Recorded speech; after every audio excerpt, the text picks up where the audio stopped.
पिछली क्लास में हमने क्वाड्रेंट सिस्टम शुरू किया था और फॉर्मूले बनाने सिखाए थे और ये भी सिखाया था कि -360 से 360 के बीच का अगर कोई एंगल है तो उसकी वैल्यू हम कैसे निकालते हैं। आज हम आपको बताएंगे कि अगर बड़ा एंगल आ गया, लाखों डिग्री, करोड़ों डिग्री, तो सेकंडों में उसका वैल्यू कैसे निकालोगे। देखो सिखाने में तो थोड़ा समय लगेगा, लेकिन जब सीख लोगे तो रियली में सेकंडों में वैल्यू निकालना शुरू कर दोगे। एक बार इस सिस्टम को समझो, ये क्वाड्रेंट सिस्टम पार्ट 2 हो गया। सिस्टम को समझो कि बड़े एंगल बनते कैसे हैं। अब बड़ा एंगल कैसे बनता है तो ये देखो, ध्यान दो, यहां पे ध्यान से देखो, ये 0 डिग्री हो गया, ये 90 हो गया π/2, ये 180 हो गया पाई। बच्चों ध्यान से सुनने की जरूरत है, नो वन कैन टॉक। ये 2π हो गया। एक राउंड में 0 से 360 तक एंगल बनता है। सपोज कर लो कि यहां पे गोवर्धन पहाड़ है, ठीक है, और एक बुजुर्ग आदमी अपने घर पे रुष्ट हो गया, अपने बच्चों से रुष्ट हो गया, नाराज हो गया, बोला कि बच्चे बेकार हैं, मेरी जिंदगी बेकार हो गई, बच्चों को मैं संभाल नहीं पाया ठीक से, अब मैं चलता हूं भक्ति में। और जिद में उसने कहा कि अब जिंदगी भर मैं गोवर्धन का परिक्रमा करता रहूंगा और मेरा पेंशन आता है उससे खाता पीता रहूंगा और गोवर्धन का परिक्रमा करता रहूंगा। तो बेटा उसने 0 से शुरू किया घूमना और चक्कर पे चक्कर लगाता रहा, चक्कर पे चक्कर लगाता रहा, चक्कर पे चक्कर लगाता रहा। जितने चक्कर वो लगाएगा उतना गुने 360। अगर 100 चक्कर लगा दिया तो 36,000 डिग्री का एंगल उसने बना दिया। बड़े एंगल ऐसे बनते हैं। अचानक दिमाग में आता ना कि अरे भाई एक बार में तो 360, अब 361 कैसे बनेगा। अरे 361 नहीं, एंगल ऐसे काउंट होता है। और बुजुर्ग तो है ही वो बेचारा, घूमते घूमते घूमते घूमते मान लो आके यहां पे प्राण निकल गए उसके, स्वर्ग धाम को चला गया।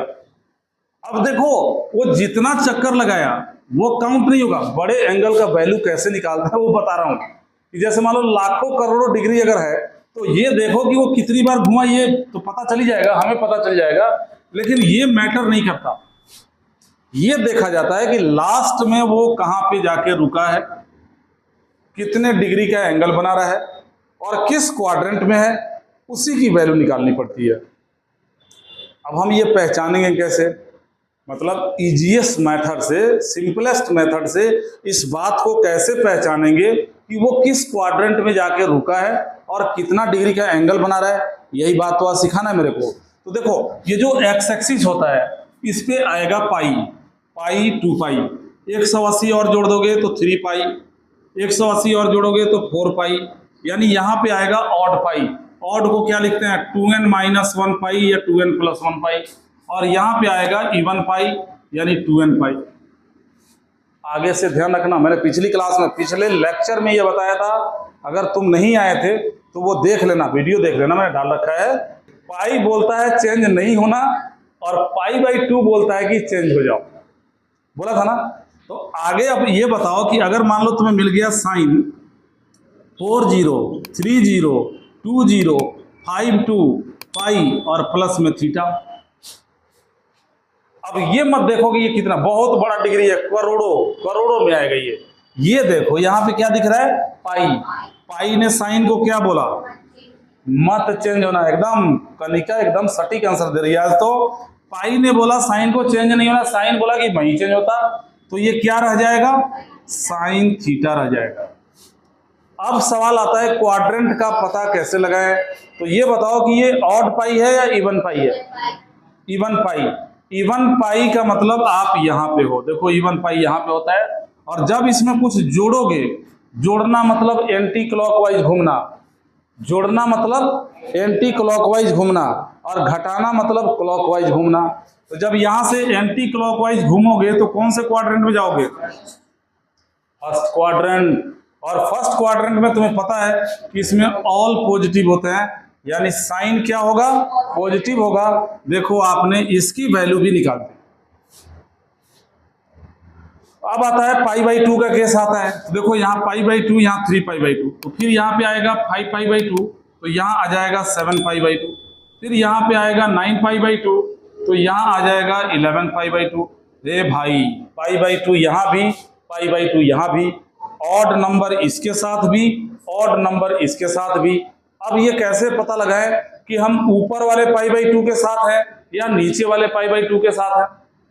इसको जानने का भी तरीका होता है। आप ध्यान से देखोगे तो यहाँ नीचे जो π/2 है इसके साथ जो इसका कोफिशिएंट है, अगर इसको हम 4 से डिवाइड करें, 3 को, 7 को या 11 को, तो 3 रिमाइंडर बचेगा।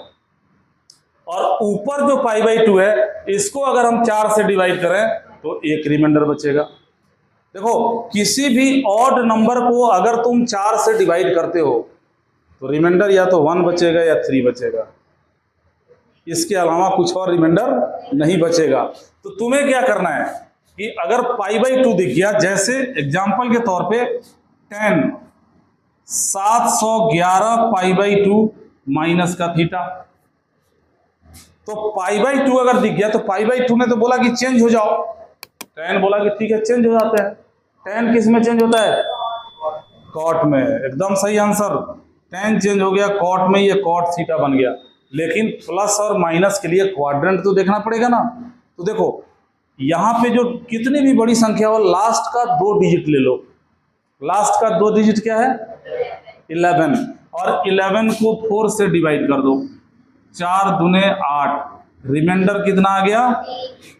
तो याद रखना, जो मैं ट्रिक बता रहा हूं उसको याद रखना कि अगर 3 रिमाइंडर आ गया दैट मीन्स तुम थर्ड क्वाड्रेंट के बगल में यहां पे हो।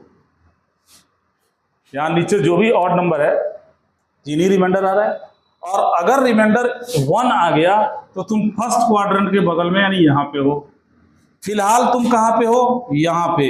अब देखो कि तुम इसमें जोड़ रहे हो या घटा रहे हो? घटा रहे हो। तो घटाओगे तो किस क्वाड्रेंट में जाओगे? क्लॉकवाइज घूम जाओ, तुम जाओगे थर्ड क्वाड्रेंट में। और थर्ड क्वाड्रेंट में 10 क्या होता है? पॉजिटिव होता है, यानी यहाँ प्लस का साइन रहेगा। 1 नंबर का काम तुमने कर दिया। तो बेटा अगर π/π अगर दिख रहा है तो ऑड और इवन से पहचानोगे।